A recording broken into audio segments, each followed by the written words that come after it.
무작정 읽기 토마 피케티의 자본가 이데올로기 1부 2장 100페이지 하단부입니다. 앙시행 레짐에서는 흔히 가구, 다시 말해 같은 지붕 아래에 있는 가족 집단의 수는 집계하지만 구성원 수는 전혀 집계하지 않는데 이것도 오로지 특정 지방들에서만 이루어지며 여하간 이들 여러 가구에 상응하는 계급 또는 신분, 직업, 지위와 관련한 일관된 정보는 전혀 없다. 진정으로 전국적인 최초의 인구조사는 1801년부터 프랑스에서 비로소 시행되었는데 이 인구조사들은 총 인구에 대한 상대적으로 초보적인 단순 계산에 불과하다. 연령별, 성별, 직업별 도표 작업을 할 수 있도록 해주는 개인별 표와 최초의 기명 목록이 나타나는 걸 보려면 1851년의 인구조사까지 가야만 한다. 이러한 통계와 사회직능적 분류는 차후에 현대 인구조사 일환에서 부단히 변모될 것이다.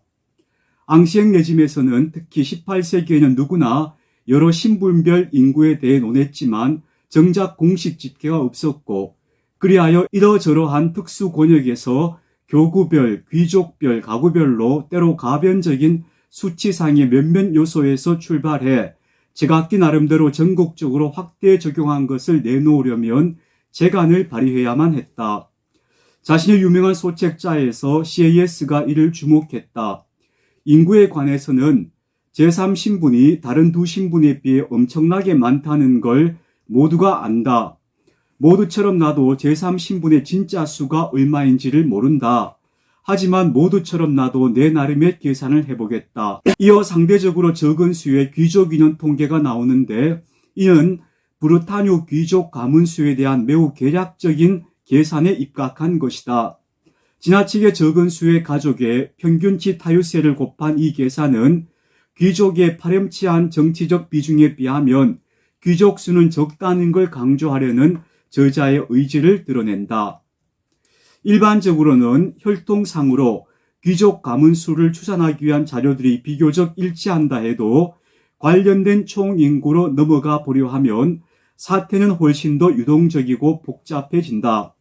실제로 우선은 가구당 타유세 평균, 아이들과 생존 배우자들과 동거하는 세대수를 추정하여 낸 전제가 불확실하며 더 만만찮은 두 번째 난점은 구분상 각 귀족 혈통을 고려해 볼 때 핵심 가족과 가구 수도 그렇다. 이러저러한 가계의 분과 줄기가 귀족으로 유지될지 말지를 미리 결정하는 일이 언제나 자명하지는 않다는 점에서 그만큼 더 불확실하다. 17세기 중반부터는 1660에서 1670년대에 루이 14세와 재상 콜베르가 주도한 귀족 및 사제에 관한 대대적인 조사들, 그리고 특히 타유세와는 반대로 1695년에 제정되어 귀족들에게 타격을 준 세금인 인두세, 데이터에 의거할 수 있다.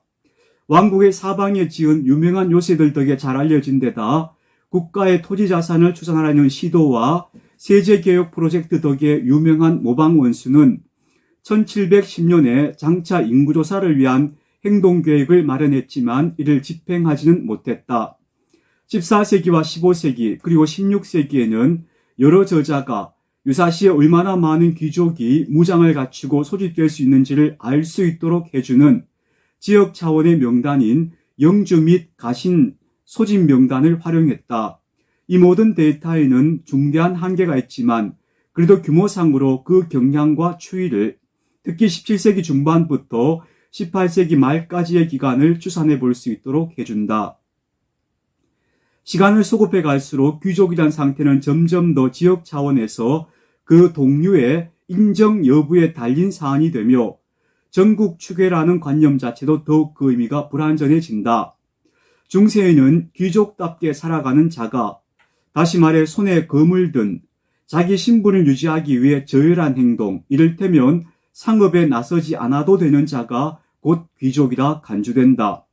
원칙상 봉터를 되산 상인은 여러 세대를 거친 뒤 그의 아들 또 더 나아가 손자가 옆구리에 검을 차고 생업을 상업으로 삼지 않은 채 귀족답게 살고 있음을 입증하게 되면 타유세 임무, 다시 말해 타유세를 내는 납세자 명단에서 그 이름이 삭제되고 비로소 귀족으로 간주될 수 있었다. 실제로 이 모든 게 기본적으로 주변의 여러 귀족 가문에 의한 인정 문제였는데, 특히 혼인과 관련해서 지역의 오래된 귀족 가문이 자신들의 자제를 신참자들과 혼인하도록 승낙하는지와 관련해서 이를 인정할지 말지의 문제였다. 우리가 인도의 상층 카스트를 연구할 때 재론하게 될 핵심 문제다. 귀족의 숫자를 정확하게 추산하기가 어렵다 하는 것을 이야기하고 있죠. 귀족은 동류 집단에서 인정받는 사람들이 귀족 집단이 되었다, 이런 의미를 담고 있는 것 같습니다. 103페이지입니다. 앙시eng 레짐 말기 귀족과 사제 인원의 감소. 여러 불확실성에도 불구하고 앙시eng 레짐 하의 프랑스에서 귀족과 사제의 인원 변화와 관련해 우리가 정리한 요소들을 살펴보는 게 도움이 될 것이다. 우리가 분석할 통계는 인두세 데이터를 비롯해 그 당시 소집된 영주와 병력 명단, 1660에서 1670년대에 실행된 귀족 및 사제에 대한 대대적인 조사에서 나온 결과를 활용하여 실현된 다양한 작업과의 결합을 통해 확립되었다. 이 통계는 무엇보다도 그 규모를 비교하기 위한 값이지만 여러 시기와 공간을 비교할 수 있게 해주기도 한다. 두 가지 사실은 분명 확실해 보인다. 한편으로는 프랑스에서 군주제의 마지막 몇 세기 동안은 사제와 귀족의 인원이 상대적으로 적었다. 최상의 가용 통계에 따르면 특권층인 두 신부는 14세기 말과 17세기 말 사이에 총 인구 중 3에서 4% 사이였는데 대략 사제가 1.5%, 귀족이 2%였다.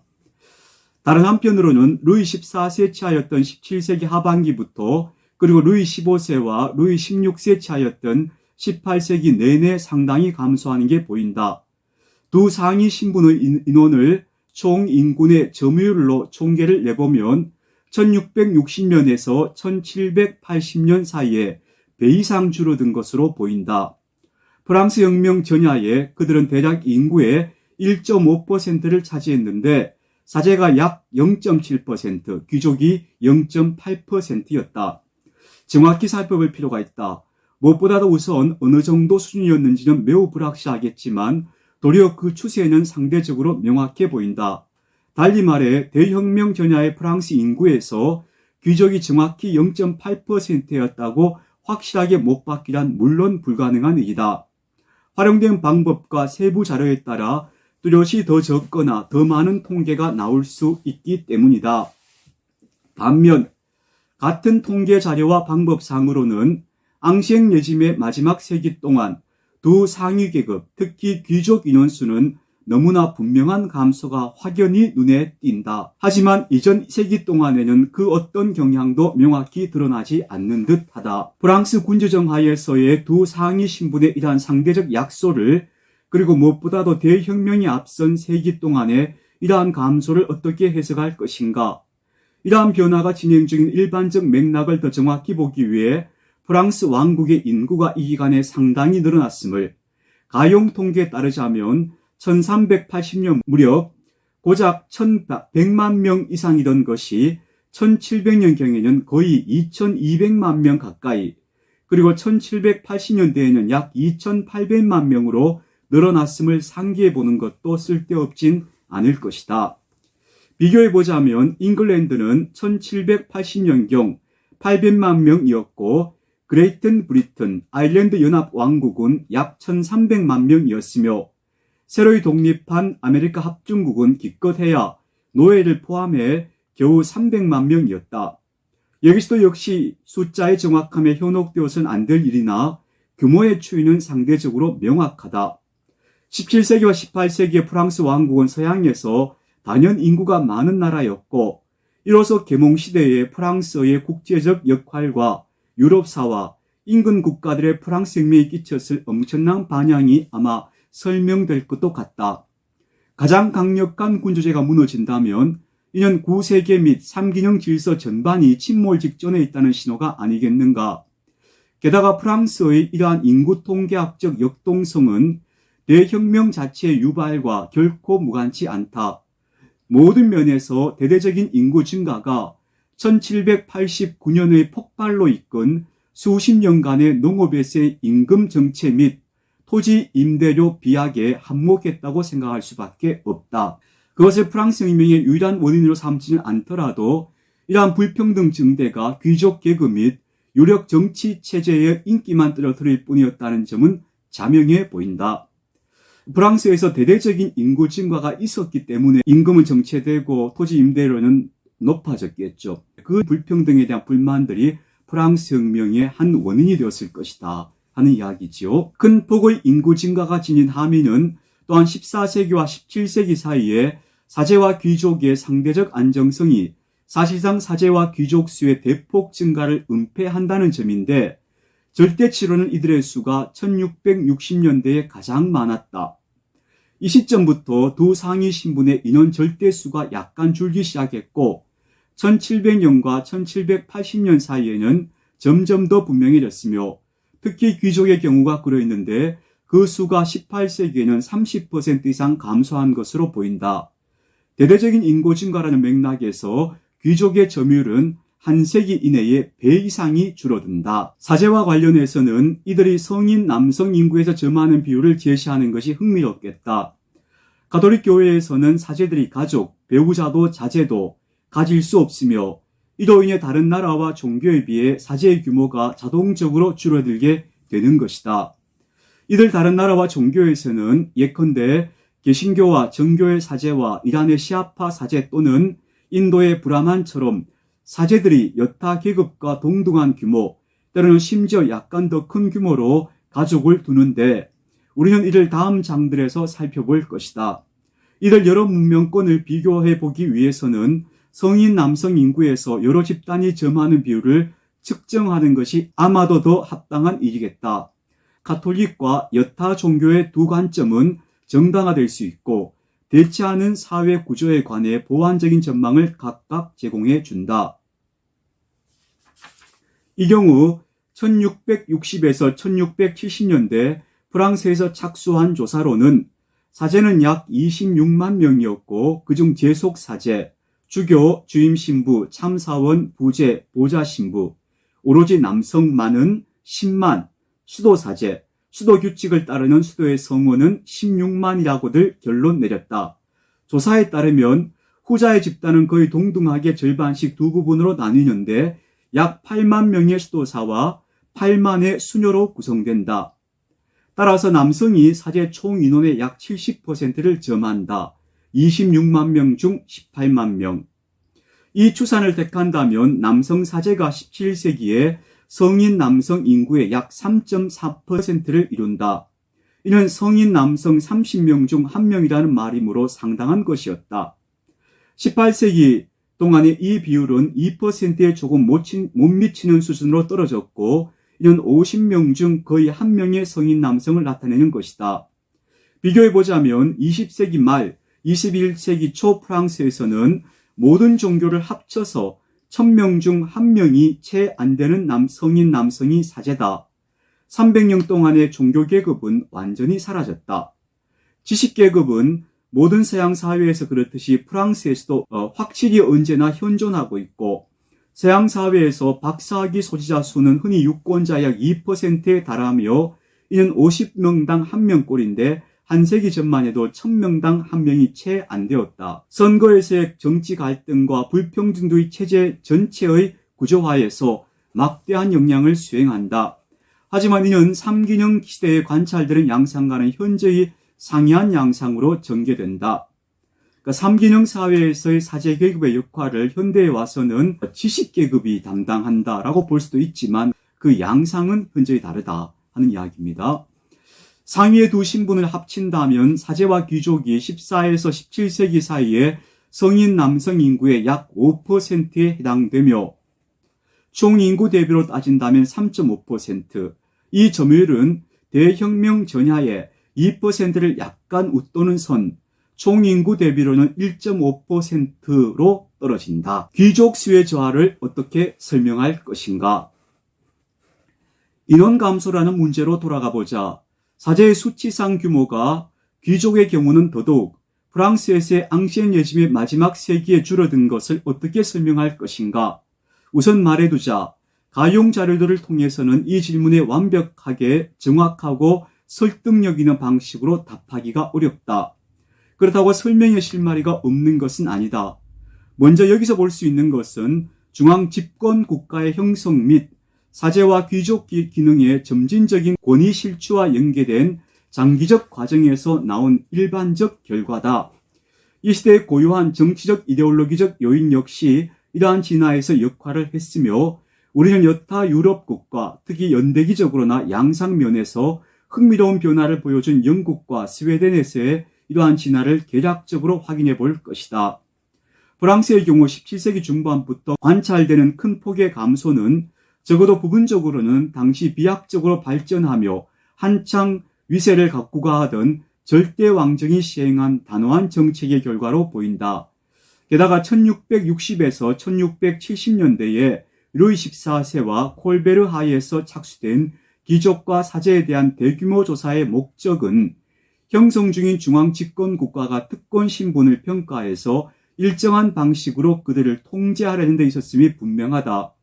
누가 누구인지를 조사해 정의하는 바로 그 순간부터 또는 적어도 이러한 방향으로 진전이 이루어지는 그 순간부터 이것이 의미하는 바는 이 부류들의 범주에 영향을 줄 수 있고 소유 및 권리와 관련해 협상할 수 있게 된다는 것이다. 실제로 이와 동시에 왕권은 귀족의 소유 법규를 강화하고자 하는데 예컨대 1664년 국왕성명에서 1560년 이전부터 귀족이라고 자처하는 이들에게 증빙 자료를 요구하면서 이 증거의 인가 범위와 형식을 어렵지만 정의하려고 시도한다. 귀족 계급의 감소는 중앙국 집권 국가가 형성되면서 왕권이 귀족을 통제하려는 시도와 함께 연결되어 있다는 의미겠죠. 더 일반적으로 17세기 말 18세기 초에 프랑스 군주정은 귀족 인원을 제한하고자 다각도로 시도한다. 그 동기는 정치적인 것인 동시에 중요한 건 형성 중인 중앙 집권 국가로서 하는 일 없이 수만 많은 귀족이 불필요함을 보여주려는 것이었다. 예산과 관련된 것이기도 한데 귀족 숫자를 줄이면 그만큼 면세도 줄어들었기 때문이다.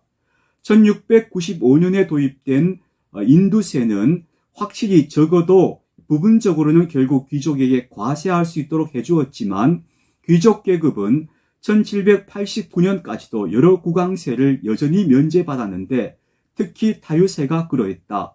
귀족으로 인정받는 조건들을 제한하는 것만이 국왕 측의 세수를 늘려줄 수 있었다.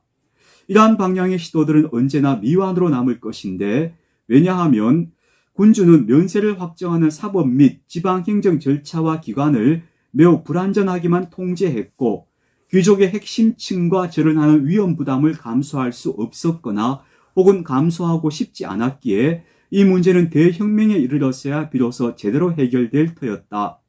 하지만 사실 이 과정은 난점이 없진 않았으나 오래전에 개시되었다.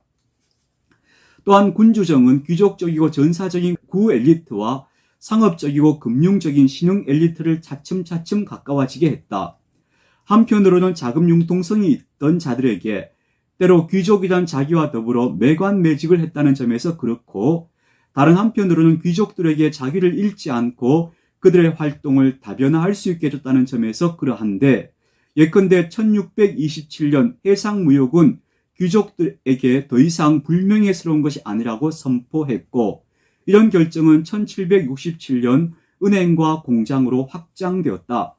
이를테면 19세기 소유물 및 면세의 규모가 정치 권력의 새로운 토대가 되었던 세기에 시행되던 납세 유권자 체제에서 그 결말에 이르렀던 엘리트들을 통합시키고 화폐를 추구하도록 한 이 점진적 과정은 정통적인 귀족 집단의 인원이 줄어들기 시작한 것과 동시에 17세기와 18세기에 이미 개시된 것으로 보인다.